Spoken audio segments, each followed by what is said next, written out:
বিসমিল্লাহির রহমানির রহিম। আসসালামু আলাইকুম সুপ্রিয় দর্শক, আশা করি আপনারা সবাই ভালো আছেন, সুস্থ আছেন। আলহামদুলিল্লাহ, আমি অনেক ভালো আছি।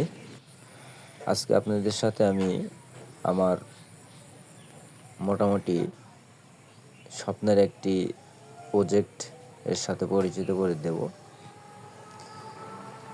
এই যে দেখতে পাচ্ছেন, এখানে রাস্তার সাথে কিন্তু জমিটা, এই যে জমিটা এর ভিতরে আমার মাছ ছেড়ে দেওয়া আছে। সিম গাছ, এগুলো জাংলা করে দিয়েছি, সিম গাছ উঠতেছে, ওটা শুরু করছে।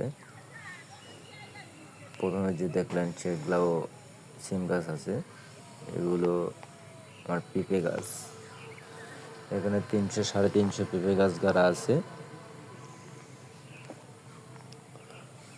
অর্থাৎ পেঁপে গাছ গাড়ার পরে মাঝখান দিয়ে যে অবশিষ্ট জায়গা থাকে, সেই জায়গা দিয়ে আমি আপাতত আগাম জাতের মূলা চাষ করেছি। আলহামদুলিল্লাহ, অনেক ভালো দেখা যাচ্ছে, নামা শুরু হয়েছে। আশা করতেছি ভালো কিছু হবে এখান থেকে।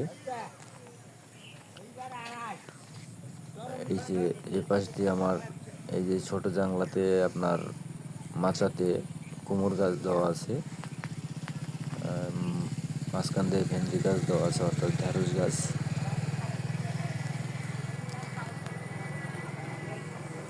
এই যে দুই পাশ দিয়ে আপনার জাংলা চলে গেছে, প্লাস আমার পেঁপে গাছ গাড়া হয়ে গেছে।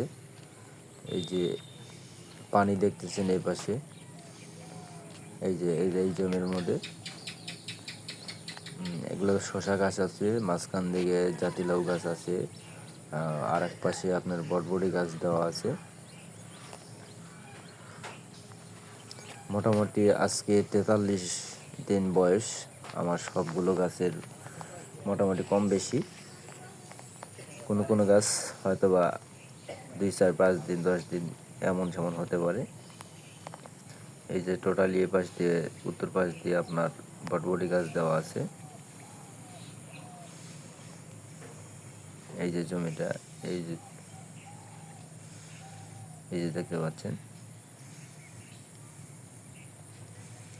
দুই পাশ দিয়ে আসলে ভাই এই প্রজেক্টটা, এই ছোট্ট একটা জায়গা, অর্থাৎ মেরামত করতে, অর্থাৎ আমার এই সবজি বিভিন্ন ফসল রোপণ করতে প্রচুর কষ্ট হয়েছে। কারণ প্রচুর ঘাস ছিল, এই যে এখনও ঘাস আছে দেখতে পাচ্ছেন। আস্তে আস্তে ঘাসগুলো আমি সরাই দেব। এইটি একটি শসা গাছ, এই যে বরবটি গাছ দেওয়া আছে, পেঁপে গাছ মোটামুটি আলহামদুলিল্লাহ আমার মূল টার্গেট পেঁপে গাছ নিয়ে।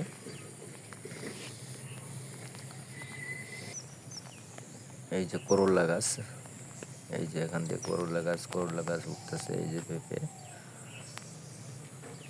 এই যে বরবটি গাছ দেখতে পাচ্ছেন। আসলে ভাই খুবই কষ্ট হয়েছে, খুবই শ্রম দিয়েছি। আর অর্থাৎ আমার এই টোটাল আমার এই স্বপ্নের বাগানটি বাস্তবায়ন করতে যে আমি মোটামুটি প্রায় 1,20,000 টাকা এখানে কস্ট হয়েছে। ইন টোটালি সুতা, বাঁশ, মাছ, শ্রম ধরিনি, নিজের শ্রম তো আছেই। এই যে জাতিলাউ গাছ দেখতে পাচ্ছেন, এই যে আমার মাচায় উঠতেছে। ইন টোটালি ভাই খুবই কষ্ট হচ্ছে।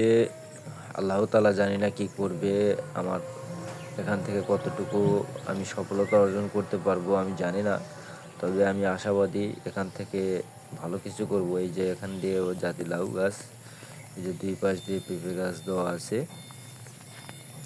মোটামুটি প্রসেসিং করতেছি, পেঁপে গাছের গোড়াগুলো বেঁধে দেওয়ার প্রসেসিং করতেছি, কারণ বিভিন্ন কাজে ব্যস্ত থাকি, বিভিন্ন একটা কাজ করলে আর একটা পড়ে থাকে, তাই ধীরে ধীরে স্টেপ বাই স্টেপ কাজ করব।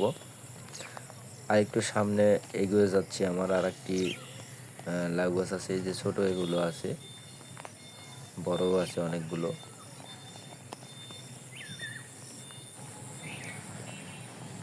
এই যে এটি একটি মিষ্টি কুমড়া গাছ, অনেক ছোট জাতের, দেশের বাইরে থেকে বীজ নিয়ে আসা আমার মোটামুটি অনেকগুলোই রোপণ করেছিলাম, খুব একটা ভালো হয়নি। এই 3-4টা গাছ মোটামুটি দেখা যাচ্ছে ভালো।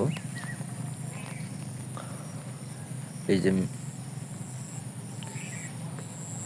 এখানে আপনার জাতিলাউ গাছ আমি মোটামুটি 1G শুরু করেছিলাম। এই যে এখান থেকে মাথা কেটে দেওয়ার পরে মাথার গোড় থেকে কুশিটা বের হয়েছে। এই যে এখানেও কেটে দিয়েছিলাম।